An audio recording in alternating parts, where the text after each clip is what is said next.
ito na yung SDD. Ayan. Ayan. So, almost na rin. Yun. So, may kasama na siyang ayan, cable na tingnan mo nga lang natin ito. Cable na pang, ayan, para malipat natin. Yun, good job. SATA. Ayan, cable SATA. So, ito yung SDD. Ayan. So, wall RAM. So, ang binili ko muna mga ERP is 60GB kasi testing ko muna kung gagana siya. Ayan, para kung okay, di doon tayo order ng 120 or 240 kasi ang ano lang naman nitong laptop natin is up to 500GB. Eh, meron na tayong HDD na 160. So, okay na yun. So, ito siya mga ERP. Ayan. Ayan. Solid state drive. Ayan. 60GB.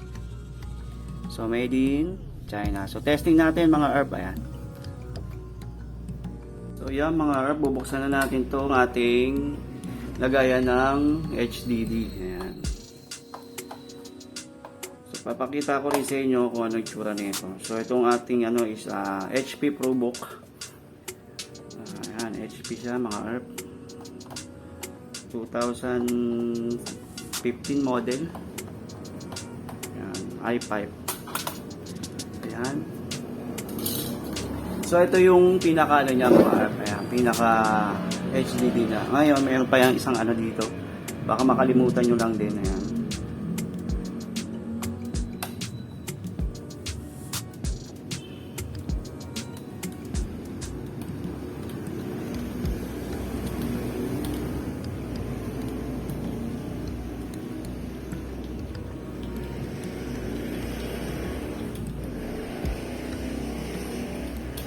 Yun. So, ngayon mayroon siyang pattern mga ERP. Ayan dito. Hatakin nyo siyang pag ganyan. Ayan. Para tapos pataas. Ayan. So, ito yung HDD. Ayan. Sinasabi sa inyo. So, 160GB siya. Meron siyang 4 na screw. Tatanggalin nyo siya. Ayan. So, tanggalin ko muna mga ERP ha. So, ayan mga ERP. Natanggal na natin siya. So, ito yung likod niya. Ayan. Huwag nyo hawakan yan. Kaya hindi dapat to bumabagsak. So ngayon lilipat na natin tong SDD natin. So ipagkumpara natin siya kung ano yung pinagkaiba nila sa laki ba at saka sa ano niya. So ayan. Make sure mga ERP na pipiliin nyo is same nito 2.5 SDD3. Ayan, 2.5 yung size. Medyo magaan siya. Ito medyo mabigat. So ilalagay na natin siya rito. Ayan.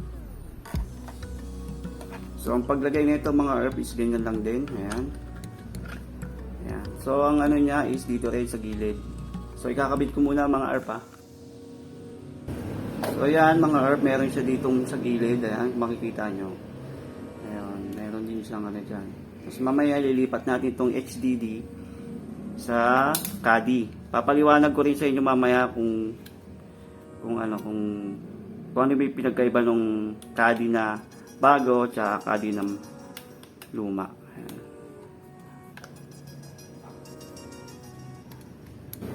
So ayan, nakabit na natin siya mga ERP. Ayan. So isasalpak na natin pag ganyan. Ayan.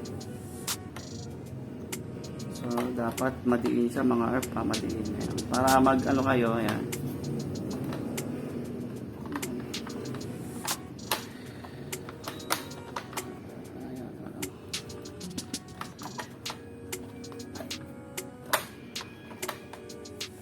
Lang mga ERP. So ayan, pumasok na mga ERP. Ididiin nyo siya mga ganyan ERP. Tapos doon nyo siya ibababa dito. Ayan. Ayan, parang ano ata. So ayan, okay na mga ERP. Nakabit na natin. So dito mamaya naman itong HDD naman ikakabit natin. So hindi na natin magagamit yung SATA. Sana umandar. Ayan. Ayan, balikan natin yan.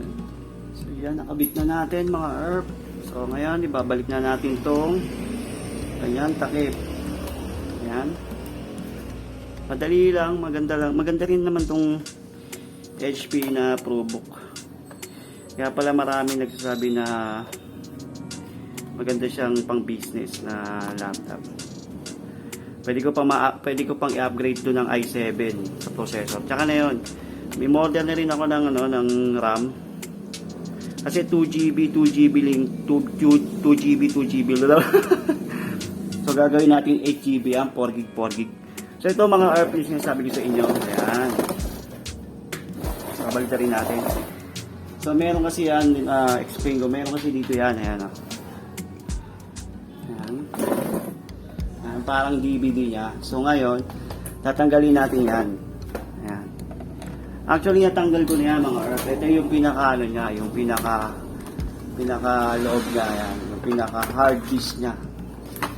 So kung bibili kayo ng ganito mga ARP, make sure na yung tick niya is 2.7 kasi may 9.5, may 2.7. So ibinili ko 2.7. Most of all yung mga ganitong size na ganito kataba yung ano niya is yung mga luma na talaga, mga 10 years ago, 6 years ago. So kasi itong laptop na to 2010 tapos may model siyang 2015. So almost 10 years na rin to. Ayan.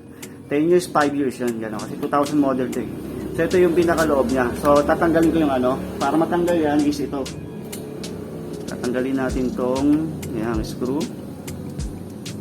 Kasi ito yung nagpapalak. Ayan. So pag lumuwag na yan mga ARP, iyan nyo lang to. Ayan o. Alam, kukuha lang tayo ng pinaka-ano. So yan, ito mayroon ko yung makikita ng ano dyan para lumusot to. Yan. So ayan na mga ARP. Ay, natanggal to. So ayan. So ito siya mga ARP. Ayan. So ito, nakalagay ito dito. Kaya kukunin nyo. Ayan. So ayan siya, kukunin nyo kasi dito nyo siya tutulak. Ayan yung itsura niya mga ARP. Ayan. So dito natin ilalagay yung HDD. Ayan. Tutulak. Ayan. Sa baba. Ngayon meron siya dito. Ayan. I-screw natin. Ayan.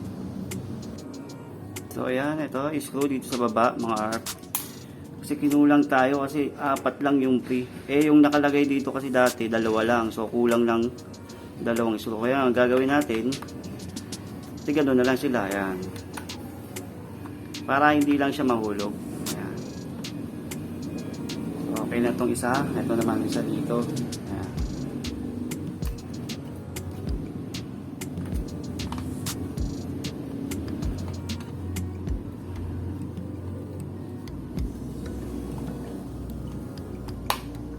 So ayan mga ARP, ito yung pinaka-importante, wag natin hawakan niya. So ito na siya, ayan. So ngayon, sasalpakuli siya. Ayan. Pag ganito. Ayan. So pipiliin nyo mga ARP 2.7 na caddy. Ayan. Ay, baliktad. Once na may nakita nyo yung pinaka-ano dito, ayan mga ARP, ayan o. Ayan, pwede nyo na siya ilak ulit. So, testing na natin. Mamaya. Nililipat ko na muna yung file ko na galing sa HDD. I-clone ko sa SDD para malipat ko siya sa main. So, mamaya ipapakita ko sa inyo yung boot up niya. So, yan mga ARP, na-clone na natin. So, na-restart ko na. Ibuboot ko na lang para malipat yung ano niya, yung file niya dito sa SSD. Ayan. Ayan. So ayan oh. Na-boot na siya, na-boot. Ayan, lahat ng file dito nalipat ko na dun sa ano. So ngayon, ang gagawin na lang natin, gagawin natin tong pinaka main niya. So tapos ipo-format natin tong HDD natin. So yan mga ARP, nalipat ko na sa Type C. Sa C drive yung SSD. Ayan. Yun. So ngayon, check natin kung gaano siya kabilis mag-boot up. So ayan mga ARP, check na natin yung pinaka-boot up niya na SSD. Ayan. Yung nakaraan is 1 minute and 19 seconds. Ayan. Check natin ngayon. So, yun, ang bilis. Ang bilis na mga ARP. 14 seconds lang. Ayan, mag-boot up na oh. Yun ngayon, okay na siya. Ipapasok ko lang yung password natin mga ARP ha. Ayan. So, kayo.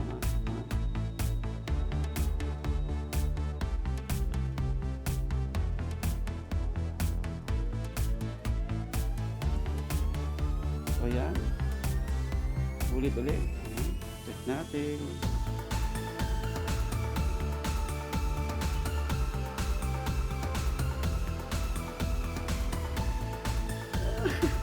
One minute rin ba kaya? Yun. So, bumili siya mga ERP. Dati kasi 1 minute and 19 seconds. Ngayon, 32 seconds lang nag-boot up na siya. So, maganda talaga yung SDD. So, yun lang mga ERP. Thank you. Paki-subscribe na lang din po ang ating podcast. Thank you.